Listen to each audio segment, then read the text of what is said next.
Thanks, everybody.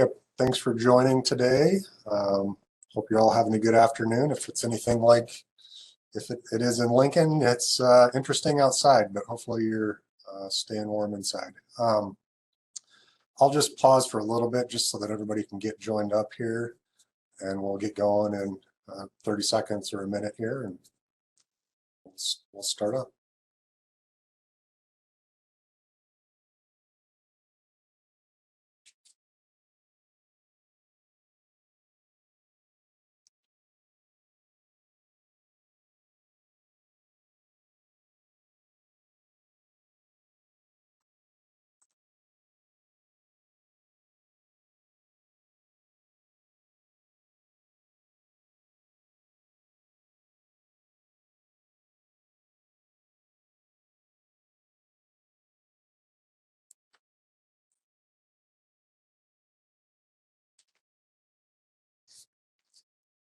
Okay, hopefully as people continue to join the WebEx,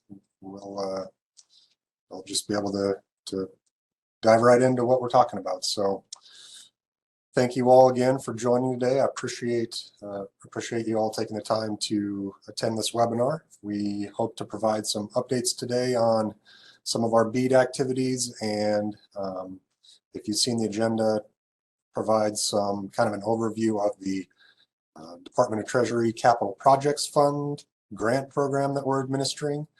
That's not directly tied to BEAD, but they're related in some ways, and we'll provide an overview of that program and some of the new changes that are part of that program.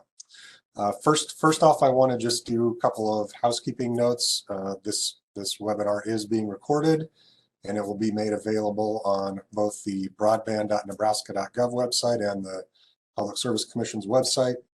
So we'll hopefully get that up as soon as possible after we end the webinar. It usually takes us a little bit of time to get that turned around, but we hope to do that as quickly as possible. I would expect that we'll probably have some extra time today, and so we've tried to build in some time for Q&A if there are questions that people have. We ask that you either put that in the chat box, or we will also try to look for raised hands at the end if you want to ask your question in person. Final thing that I want to talk about just from a housekeeping perspective. First, it's an apology. If some of you received a strange email late in the day yesterday from me with kind of a cryptic message, that was me trying to get our listserv in order, and was trying to run a test message, and unfortunately it got sent out to the entire listserv. So if you did receive that message, I guess that's just a heads up that you are on the listserv at this point. We're trying to put that together to make communications a little bit easier, and we should have that pretty well straightened out and operational essentially now. One thing I do want to mention about the listserv, there will be options on that to unsubscribe if you aren't interested in receiving those emails. Hopefully, by virtue of the fact that you're on this call, that you do want to see those emails. But if not, there will be an option to unsubscribe. And then there's also an option to subscribe. So in the event that you forward those emails to others, they will have the opportunity to add their email address to that listserv. One more note on the listserv. On the broadband.nebraska.gov website, there's also a way to subscribe on that website. And just a note that we will incorporate individuals that subscribe on that website into our listserv as well. So a heads up on that. Okay.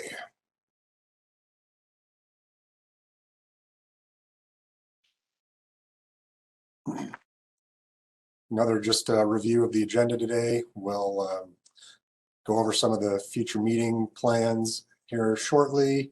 We'll review some of the information from last month's webinar quickly, and we'll turn it over to Patrick Redmond to give us kind of an overview and introduction to the broadband office.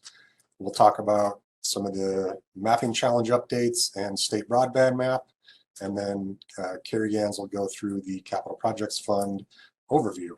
And then after that, we'll do some Q&A if people have questions at that point. I just wanted to kind of reiterate some of the stuff that we went over last month, namely that, there's kind of a timeline and a clock that's actively ticking on some of our BEAD milestones. You can see some of the dates that have already passed, where the NTIA released the BEAD Notice of Funding Opportunity. The FCC in November released the National Broadband Map. We talked quite a bit about that in last month's webinar. And that on January 13th, so last Friday, that was effectively the soft deadline for submitting availability challenges to the FCC's broadband map. I'll talk a little bit more about that in a minute as well. And then we expect on or about the 30th of June that the NTIA will make some final announcements and determinations on BEAD allocations.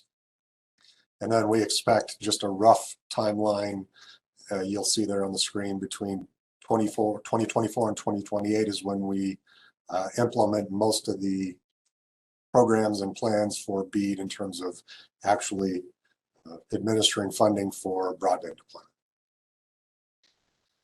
A couple other important deadlines that I just wanted to bring up. We talked about this again last month, but we expect that about August 12th will be the deadline for the 5-year action plan that we are responsible for generating and submitting to the NTIA. That plan includes a number of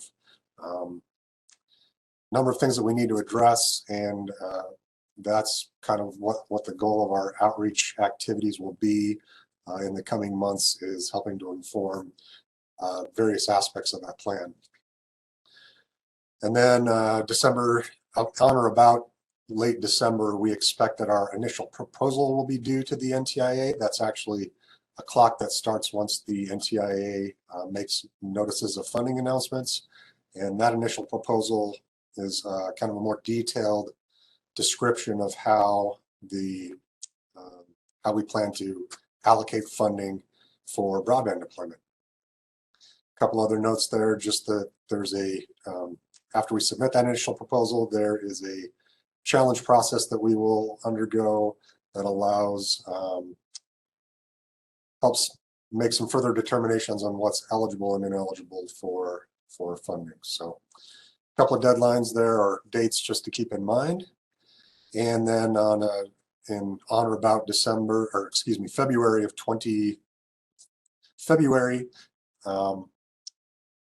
so within about a year, when the initial proposal is approved, we have a final proposal that's due to the NTIA. So these are probably things that we'll continue to just mention in passing as we go along through these updates and through some of our planning processes. We've set on our calendar the dates for the next 2 webinars. We plan to hold these kind of update webinars on a monthly basis. And it kind of just so happens that the 22nd in both February and March lands on a Wednesday. So that seems to work pretty well for scheduling those webinars for the next 2 months. We will continue to keep them at 2:00 p.m. Central Time. And we'll look to schedule ones past that. But you'll see that in some of our upcoming meetings. We'll set the dates for those. All right, with that, I want to kind of introduce Patrick Redmond. He's the Interim Director of the Nebraska Broadband Office. And Patrick, I see you're on screen there. Thank you for joining us. And I'll just let you take it away if you want to there. Yeah, absolutely. Thanks, Colin. I very much appreciate the introduction. As you said, I'm the Interim Director for the newly created Broadband Office. Once we do actually find our director through our search process, then I will still be a part of the Broadband Office, but I'll be in a smaller capacity at least. So just to give you guys a brief background on the creation of the Broadband Office, which is now on the screen here. This is the public announcement that accompanied the executive order, which was launched on January 6th. And effectively, the Broadband Office will be the tip of the spear for the governor's policy vision concerning broadband. This move was made to solidify the position of broadband coordinator and then also provide administrative support for that position, which was in congruence with a lot of public sentiment ideas that we heard at the hearing in December, and it's been stakeholder sentiment since probably around September, August, that we have an established broadband office along with 100% time devoted broadband coordinator position. So Governor Pillen came in and signed this executive order pretty much on the day one of his administration, and this was this executive order was made to show his commitment to bring affordable, accessible, dependable, and high-speed broadband to all Nebraskans across the state. As far as the specifics on the, as far as the specifics on the broadband office, we are still working out the administrative kinks. But what I can say now is the goal of it is, again, to represent the governor's vision and be an administrative point by which the state can operate with other agencies such as the PSC, with Colin, for example. So it's a much more solidified version of what we've been seeing so far from the Connect Nebraska Working Group. It provides a house for us to have our administrative support, and it's currently going to be housed in the Department of Transportation for administrative and budgetary purposes. Outside of that, we are just getting off the ground with the office. We've only been in discussions of this since the 6th. So, and due to the weather and variety of other circumstances with session starting up, we haven't been able to get too deep into the nitty gritty, but we are having meetings with senators to discuss exactly how it's going to operate on the executive branch and what coordination we can have between us and the legislature. So that's what I've got as far as a brief overview and brief introduction. We'll have more information, coming forthwith with our monthly webinars, as well as our biweekly updates that we send out both and also post on the broadband.nebraska.gov website. So as we get more information, we'll make that publicly available, and I'm sure you'll see bills of some sort dropping dealing with the office or things of that nature coming down the line. But at this moment in time, that's what I've got for a general overview and a brief introduction. So I'll kick it back to you, Colin. Thanks. Thanks. I appreciate it, Patrick. Thanks for taking the time to give us the overview of that office. We'll move on to some of our broadband map update information. Let me see. So the first thing I want to give us kind of an update on is the challenge to the FCC's broadband map. Just want to kind of announce that we did submit prior to the January 13th deadline challenges to, you'll see the number there, over 1 million locations in Nebraska. Predominantly our challenges were to locations where carriers reported licensed fixed wireless at 25.3 or greater. We submitted, like I said, quite a large number of challenges, and at this point we have been notified by the FCC that some of those challenges will not be advanced to the carrier, but a significant portion of them will be advanced to the carrier, which essentially means that the carrier and us, the challenger, have a period to work towards a resolution. If no resolution is arrived at during that time, then I believe the FCC adjudicates those decisions themselves. But at this point, we're sort of in that, I'll just kind of call it a back and forth period where the carriers work with us towards resolving those challenges. There's a bullet point there that kind of states that looking through the data that was submitted on the FCC broadband map, there are potentially 43,000 locations that would become unserved if our challenges are successful, and would therefore potentially be part of our allocation of funding for BEAD, and probably more importantly, be eligible for broadband deployment in through the BEAD program. So we really want to try and nail down the locations in Nebraska that definitely unquestionably need broadband and that are unserved by virtually any definition at this point. So just a heads up that we've submitted those challenges. We look forward to working through the process of getting all those resolved, and hopefully that will work towards securing some funding that's much needed for Nebraska.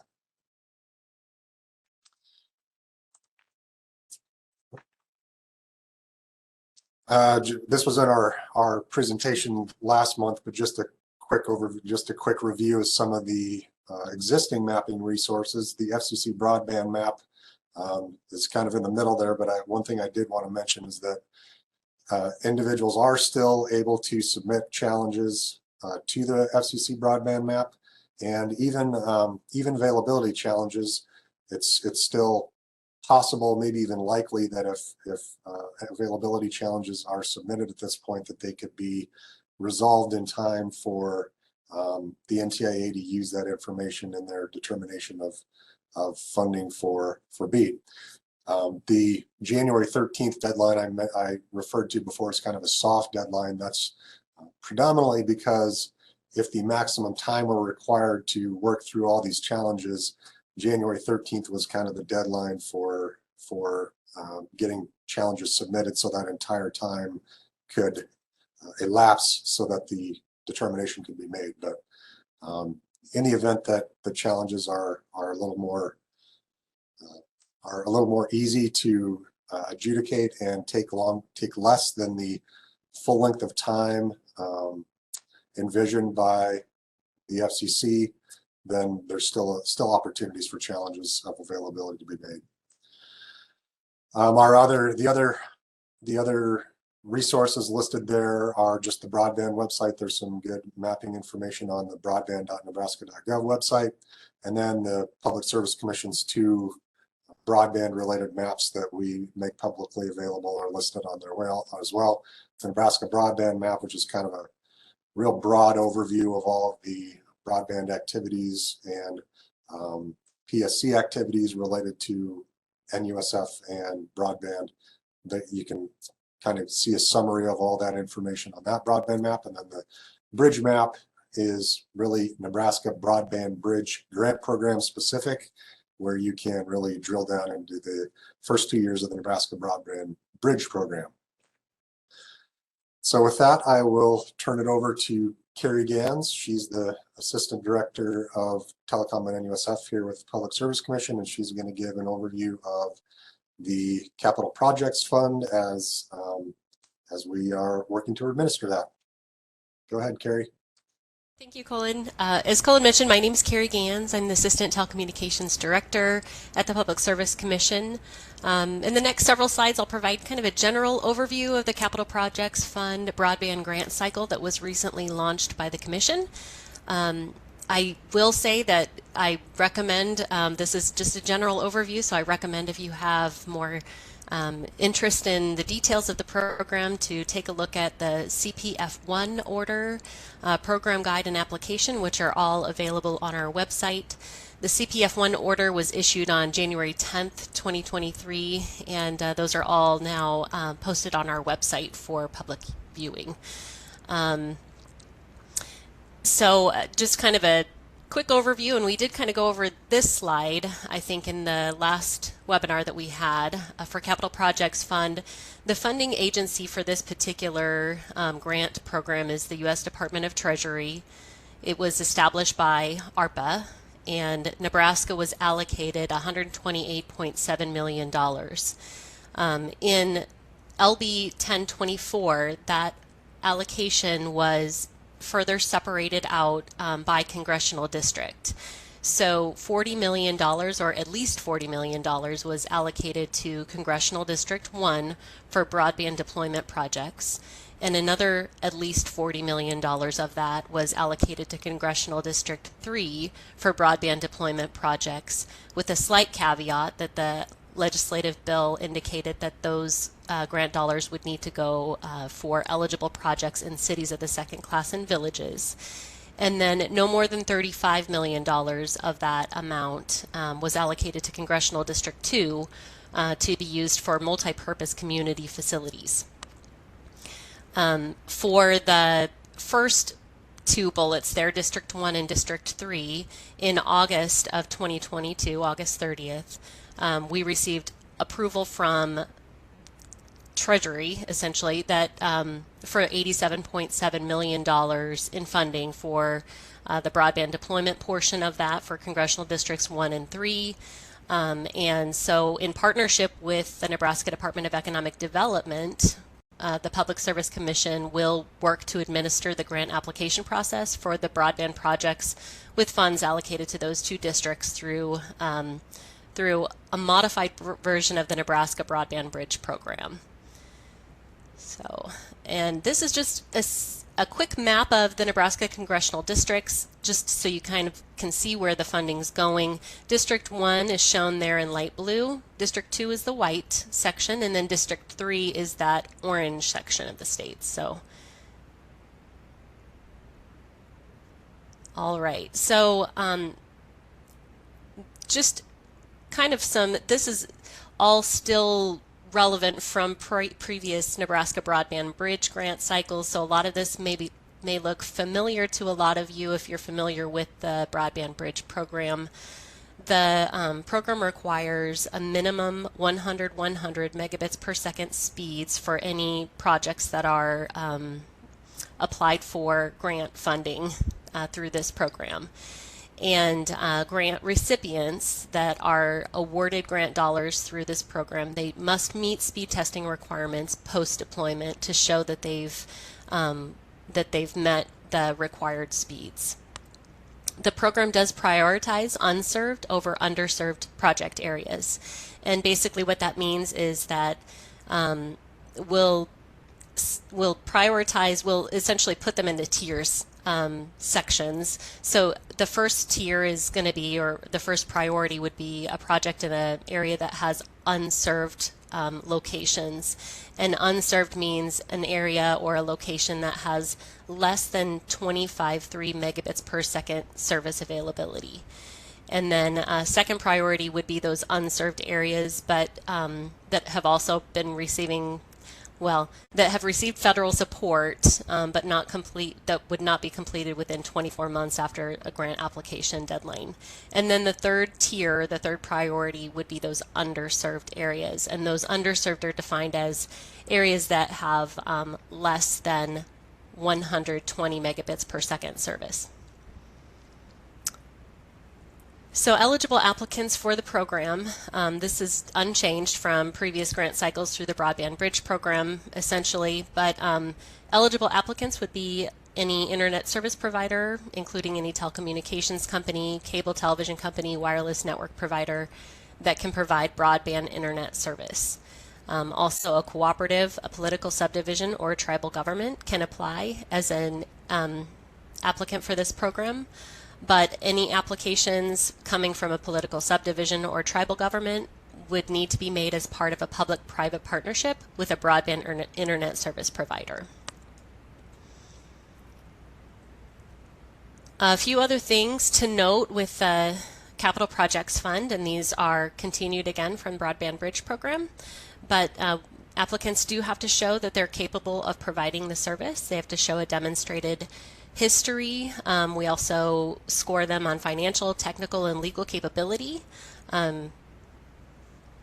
Another thing, applicants have to provide details on the rates to be assessed. And they do get points awarded if they are within a benchmark rate. Affordability is an important component of the program, and we want to make sure that that any service provided through these grant dollars is affordable to the individuals that are in those communities. Applicants have to provide GIS shapefiles that show the project area and GIS shapefiles that show the locations to be served. That includes GIS shapefiles specific to fixed wireless deployments. There is a challenge process in place to allow providers that either have service or are in the process of building service within a project area to intervene in an application if their build-outs are overlapping those areas. A few things that are kind of new or revised for this capital projects fund specific grant cycle. There is no match requirement. We did have match requirements in previous rounds for Broadband Bridge, but with this specific grant cycle, there is no match requirement. However, applicants proposing to provide a match could receive additional scoring points for doing so. Projects proposing broadband deployment on tribal lands are required to provide documented approval of the project by relevant tribal government to the PSC by a specific date within the process. Projects proposing fixed wireless technology are required to submit supplemental information to more clearly define the project area and to demonstrate the speed capability of the proposed technology. A couple other things that are new for this program cycle. All applications must include a digital inclusion plan. The plan needs to contain details as to how the project will be tailored to meet the needs of the community and must consider affordability, among other things. All participants within the Capital Projects Fund must agree to participate in FCC's Affordable Connectivity Program subsidy program, or any subsequent subsidy program that's identified by the Department of Treasury, and they must agree to participate in those programs for as long as the funded broadband infrastructure is in use.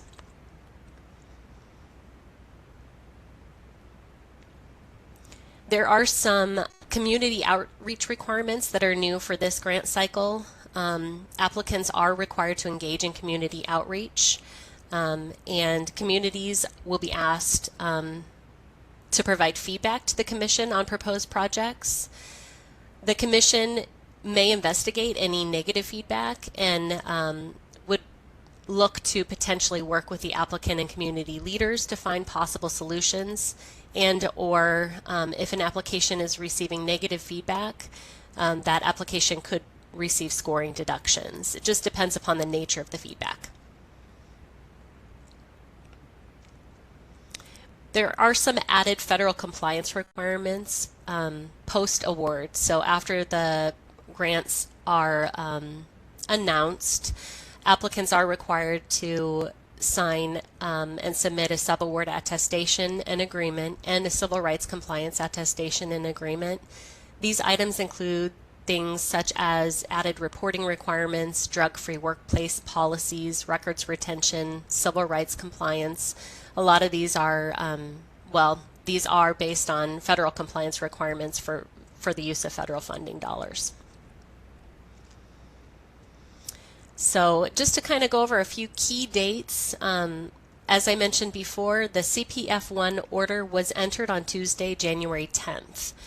We do have a workshop coming up next week for potential applicants and partners that are interested in learning more about the Capital Projects Fund program and the changes and the application process. And that will be on Tuesday, January 24th at 11 o'clock a.m.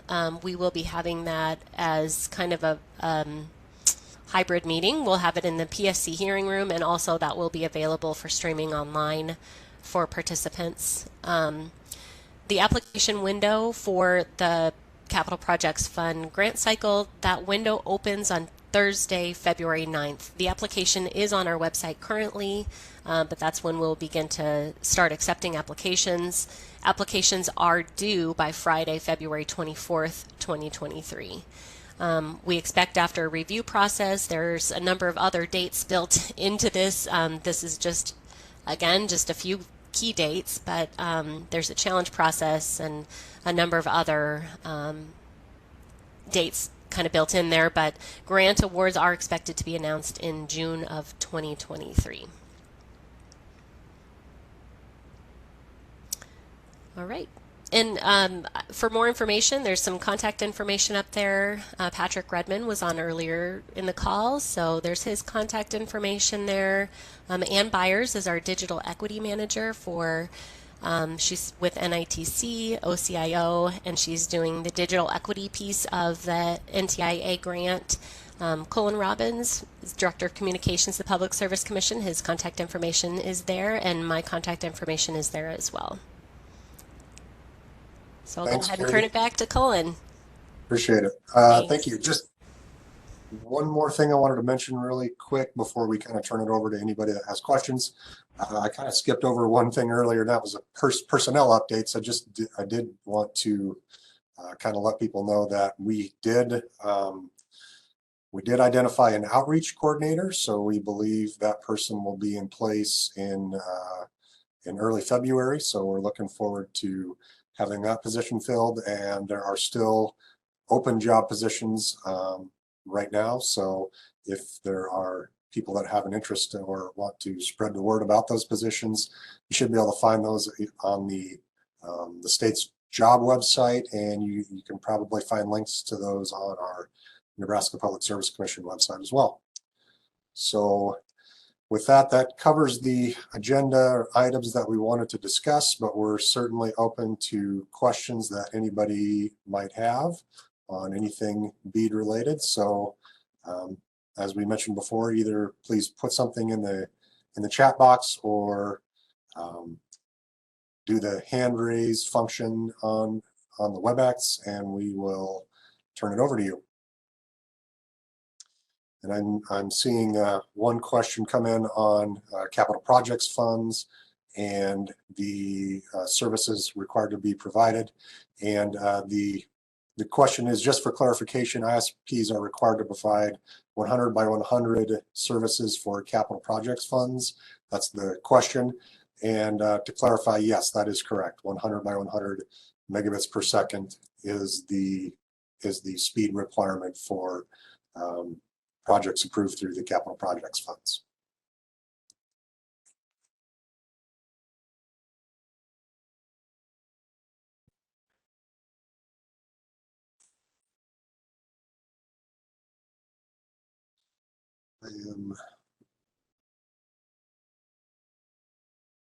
There's a question in the chat box about when do we expect challenges to be advanced by the FCC. Let's see. So I think some of the bulk challenges that Nebraska submitted, that we submitted, were some of the earlier challenges that were received by the FCC. So some of those have already been advanced to the carrier. I don't know if you're asking about an ultimate resolution to the challenges. I'm not sure that that's been determined yet, other than there's approximately like 120 days before a decision has to be made. So right now, again, we're kind of in the resolution phase of challenges that were submitted to the FCC. And I would expect that within a few months, there will be determinations on essentially any challenge that's been submitted to this point. There's a question in the chat box: is one of the federal attestation requirements Davis-Bacon wage rates? That's a really good question, and I would have to go back and look. I don't have an encyclopedic memory of our attestation agreement at this point, but I'm not sure if Carrie, if you know that, or if maybe Shanna, if you have any background on that. I don't remember, but we can follow up with that. I think the wage requirements start at grants of 5 million or more. Then we need to start reporting on the Davis-Bacon wage rates, as well as other prevailing wage and other requirements. So that would apply to grants in excess of $5 million. Thank you, Shanna. Appreciate that.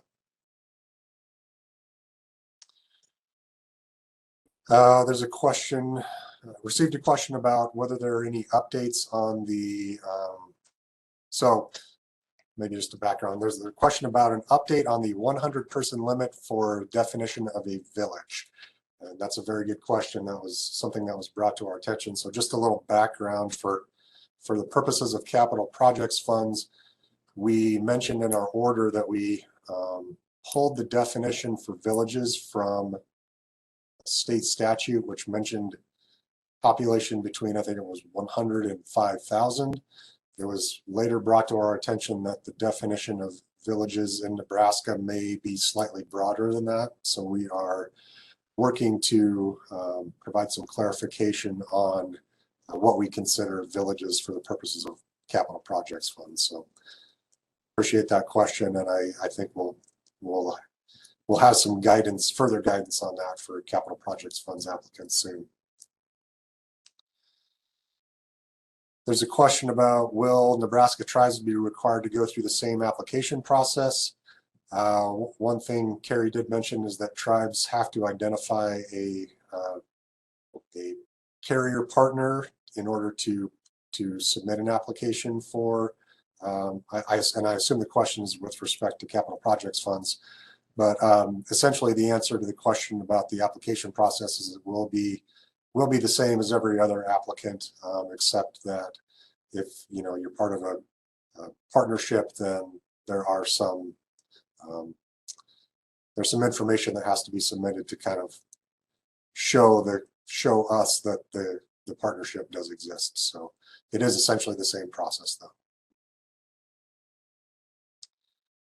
Next question in the chat box says, in determining project eligibility, should applicants use the Nebraska Broadband Mapping Project Map, the new FCC data map, or both?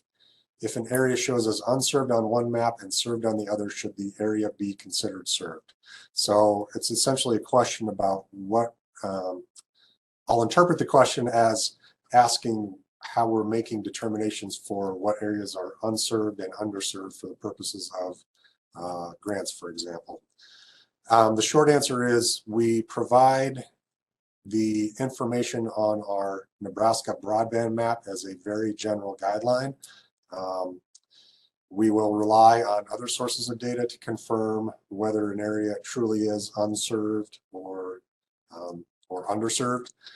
So when we receive applications that claim to serve only locations that are unserved, we will double check that against essentially every data source at our disposal, including the new FCC broadband map, including sources of speed test data that we have available.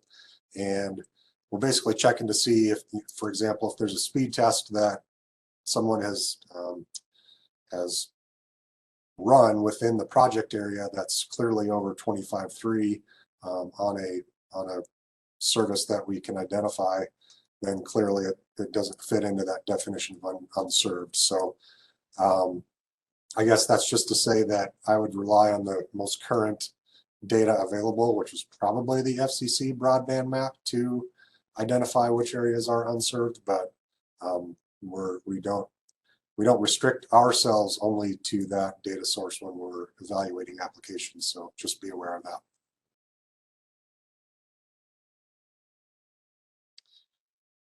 And so I'm not seeing any hands up, and it appears that things have slowed down in the chat box. So I'll just maybe talk here for another 30 seconds or so, just to give people an opportunity if there are other questions. But again, just to reiterate some of the things we said, we plan on having kind of monthly update meetings in this format. I do want to mention that there will be other outreach activities that we will be undertaking in the coming months that will be scheduled ahead of time, but they have not yet been scheduled. So just an awareness that as we dive into some of the more granular topics with respect to BEAD planning, that those type of meetings will be scheduled kind of on a one-off basis. Some of them we plan on having in person, but some of them may happen via WebEx too. It just kind of depends on the specifics of the topic that we plan to address. So with that, I don't see any other items in the chat box. And oh, one more came in there just light, so I'll answer a couple things there really quick. There's a question about, does the state have a system to send open trench notifications to others when projects are being built? And there's a statement, could be useful to joint trench where possible. I guess the succinct answer to that first part is we don't have a system to kind of to notify others when projects are being built. The only thing I'll say kind of along those lines is that we do make the information about the applications that are submitted and the locations that are proposed to be addressed through applications available on our mapping website. So at the very least, you could have some idea of where projects are happening. And once we've gone through the applications and made decisions on grant awards, we modify that information so that the grant award areas and locations are shown. So hopefully that will give people some idea of where there might be opportunities for joint trenching, for example. So, and then looks like Tom Rolfus, our NTIA Federal Program Officer, or FPO, added his information in there as a resource, and he's definitely been a resource for the Connect Nebraska group, and just wanted to mention his name, that he is certainly a resource in all of these efforts and activities. So thanks, Tom, for adding that in there. And with that, I think we'll close out the meeting. I appreciate your time. Again, hopefully everybody's staying warm and safe, and staying out of the storm if you're in Nebraska. So thank you all for your time, and hopefully you enjoy the rest of your day. Thank you.